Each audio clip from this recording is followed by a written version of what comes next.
छोटे बच्चों के एक स्कूल में दौड़ की प्रतियोगिता हो रही थी। 50 बच्चे दौड़ के लिए तैयार थे। दौड़ का नियम था, मैदान के इस भाग से लेकर अंतिम तक दौड़ना है, फिर लौट के वापस शुरू वाली स्थिति में आ जाना है। 3 बच्चों को इनाम मिलना है, पहला, दूसरा और तीसरा। उन 3 स्थानों को लेने के लिए सारी भाग दौड़। बच्चों के माता पिता स्कूल में ही थे, इसलिए उत्साह की स्थिति भी कुछ ज़्यादा ही थी। टीचर ने सीटी बजाई और बच्चे दौड़ पड़े। शुरू करके और मैदान के अंत तक गए, और जब बच्चे लौटने लगे तो सभी अभिभावकों के स्वर तेज हो गए, और तेज और तेज। तो बच्चे और तेज दौड़ने लगे, लेकिन सभी बच्चे बराबर नहीं थे। शुरू जो फर्स्ट 3 बच्चे थे, पहला, दूसरा, तीसरा, वो दौड़कर अपने अभिभावकों के पास आते हुए हाथ हिलाकर पास आ गए। चौथे और 5वें बच्चे ज़्यादा परेशान थे, क्योंकि वो अपने अंतिम स्थिति के बिल्कुल निकट आने पर भी थोड़ी दूर रह गए थे। 5वीं बच्ची परेशान सी और अपने पिताजी की तरफ आई और उनकी गोद में बैठ गई। पिताजी ने well done, well done, well done बेटी। बच्ची को बड़ा आश्चर्य हुआ। उसने पूछा, पिताजी मेरा तो कोई स्थान भी नहीं आया है, मैं तो 5वीं हूँ।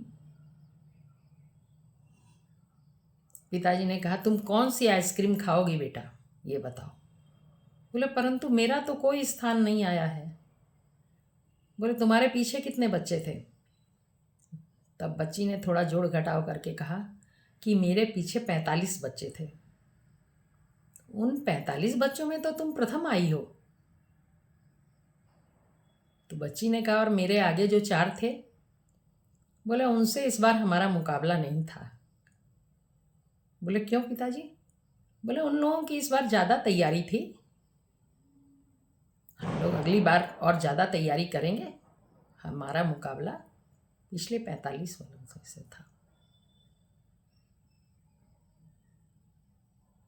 इसके अगली बार तुम 48 में से आगे आना मेहनत करके, और फिर अगले साल तुम 50 में से फर्स्ट आना, प्रथम आना। तो बच्ची ने कहा कि तब तो मैं अगले साल ही बहुत मेहनत करके और आगे आ जाऊंगी। बहुत उत्साहित थी बच्ची। पिताजी ने कहा कि कौन सी आइसक्रीम खाओगी, ये तो बताओ बेटा। बोला, मैं स्कॉच ब्राइट खाऊंगी। ठीक। बच्ची बहुत खुश थी, उत्साहित थी। उसमें जो गमगिनी आई थी, 5वां स्थान मिला उसे, तो वो सारी गमगिनी ख़त्म। बहुत खुश थी कि मैं भी अगले साल बहुत आगे आऊँगी। सारे बच्चे एक बराबर नहीं होते। प्रतियोगिता में कुछ बच्चे तो आगे आएंगे ही, न सारे प्रथम करेंगे, न द्वितीय, न तृतीय।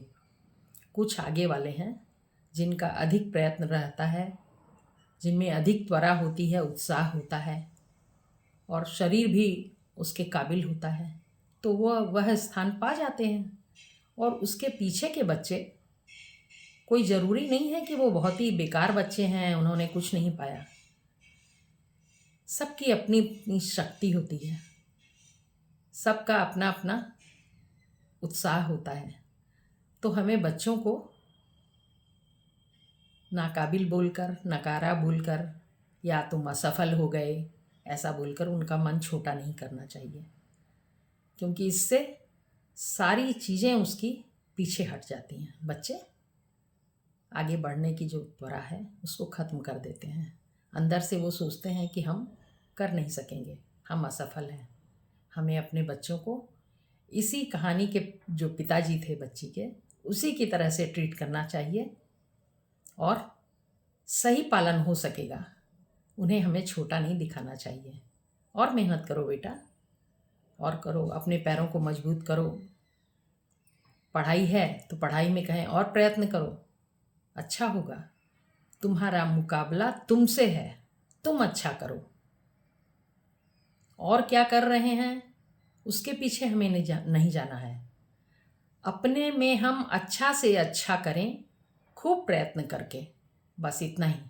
इससे जो मिल जाता है उसमें आप बच्चों की प्रशंसा करें, जिससे बच्चे आगे बढ़ सकें सचमुच में।